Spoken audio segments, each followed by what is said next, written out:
Today the costs are already high and rising. You're not going to surprise me in the next month or so to find gasoline selling at $4.50 a gallon because the refining capacity is only down to 1, I guess it is. So there are already costs associated with the status quo. And part of the resources that we would use off the corporate carbon tax would be to assist those companies that would not make the transformation on the assumption that many would like to and don't have the resources to do it. The bulk of it would go for fast-tracking the renewables and conservation efforts, supporting consumers who are looking for the help to allow them to make those purchases. The price, my argument being that price is the great barrier to us moving towards energy independence and to developing technologies that are healthier, less harmful to the environment, provide more job opportunities, and give us greater national security. It's the one issue that touches all those subject matters. But you've got to be realistic about this. There's no way in the world you're going to get from where we are today to a real effort against global warming and energy, moving towards energy independence, and producing the kind of opportunities economically for states like this and elsewhere unless you deal with the issue of price. So in my view, any discussion of this that eliminates or doesn't admit or acknowledge what has to be done about price is not being honest about or realistic about it. It's just not a good talk.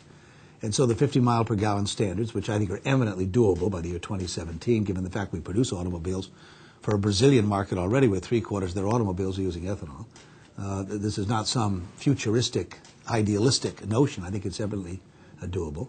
And we're using the cap and trade with so you're allowing some of these credits to be moved around a little bit, but nonetheless, in imposing what would amount to about, we're told, a tax that would generate somewhere between $50 and $100 billion a year. There's people who have looked at this in greater detail. This would be a major effort that would allow us to achieve those results of energy independence and real effort against global warming. And the things that we can do. We're doing already in states like Iowa, where tremendous opportunities are offered.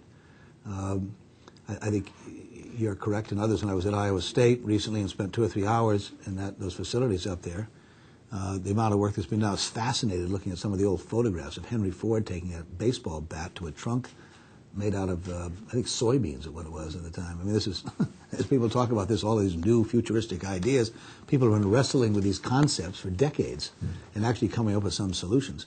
And so the biodiesel stuff, the wind power here, obviously solar, ocean thermal gradients, geothermal, there's not one size that's going to do it all, but making those, the problem has been the elasticity in the price of a barrel of oil. When it's $70 a barrel, a lot of these alternatives are very competitive economically. But you're making money at $40 a barrel, $25 a barrel.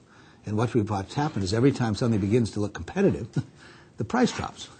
And all of a sudden those families out there and others who are anxious, I think, to buy that hybrid, that plug-in hybrid or whatever else, find themselves in a situation where the cheaper product is the status quo. And whether they want to or not, they have to live on a budget. And so these technologies, which are presently causing as much difficulty for us, are sustainable.